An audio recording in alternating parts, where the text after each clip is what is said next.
right. Should be up and running on both streams and ready to get started.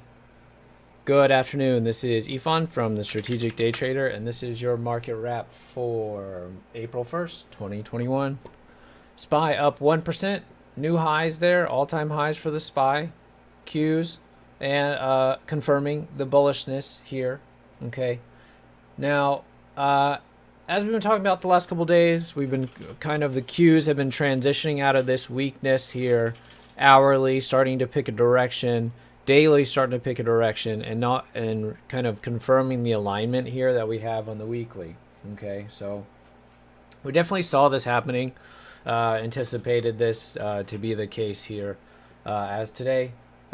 Pretty kind of bullish price action on the Qs and SPY. Now the SPY, we didn't really have much doubt. We noted that this really has stayed pretty bullish, and even as there's a little bit of divergence between the two, SPY was clearly strong. So that kind of remains the same, and going into Monday, since tomorrow's a holiday, we'll still be bullish on the Qs and SPY. However, the important thing I think to note here is that we're extended.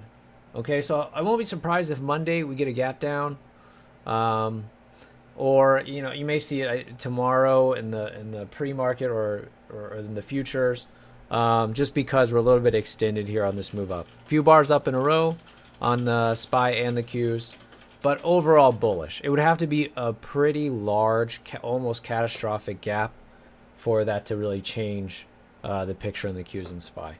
Okay. So bullish moving into next week, but I wouldn't be surprised if we move lower first on Monday. Okay, but we'll see what we get. If we get a gap up, I think that'll be easy. We'll focus on shorts at the open, and then if we get a slight gap down, I think that we could go either way. That'll be more chance, I think, for us to kind of continue the move up right at the open. Okay. All right, let's go over today's plays. Now, the thing that we've been stressing over the last couple weeks has been making sure the larger time frame has a picture of power, not just the intraday. Okay, so like we looked at yesterday, the AYI, right, clearing resistance here. The con yesterday, clearing the base here. That's what really I thought set apart today's plays. Look at the PGRE. Sorry, not PGRE. I've done this multiple times today. You're in the room, you know I did this as well. GPRE, right? Look at the GPRE.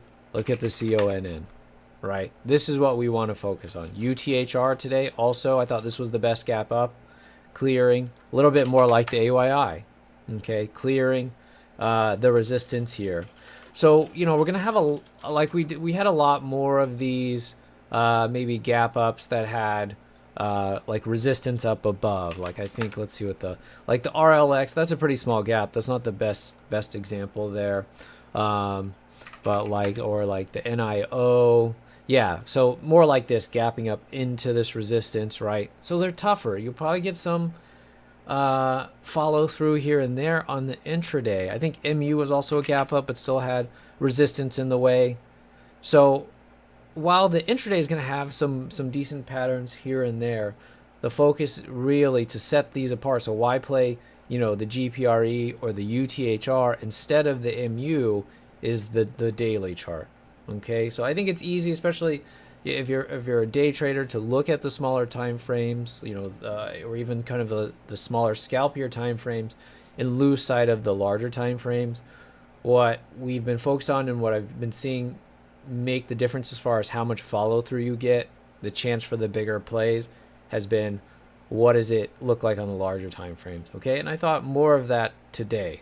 GPRE, UTHR, even like CLF yesterday yesterday, right? Look at that, and look at the size of that bar there. So that means that even if you don't necessarily get out at the top, and you play it at the open or play it on a pullback, you have a lot better chance of having some decent profit, right? On these, on something like the MU, a little bit tougher, right? Not that it can't be done, surely it can, right? There's room to work with here, but the chance of having a nice play on a long, I think, or even a short on this MU is tough.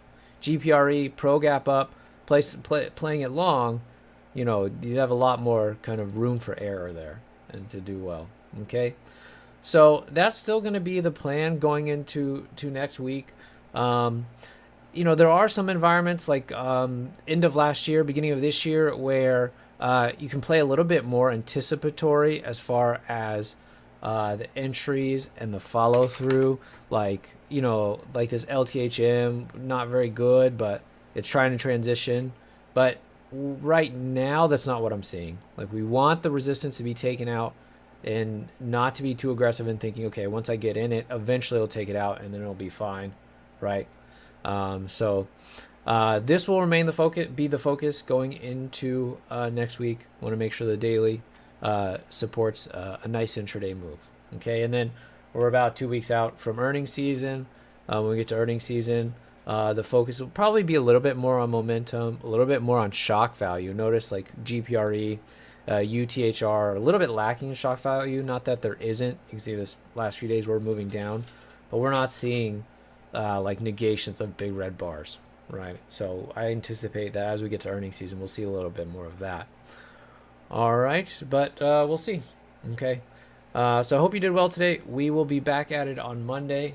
Markets close tomorrow. All right, and I'll talk to you then. Have a great weekend.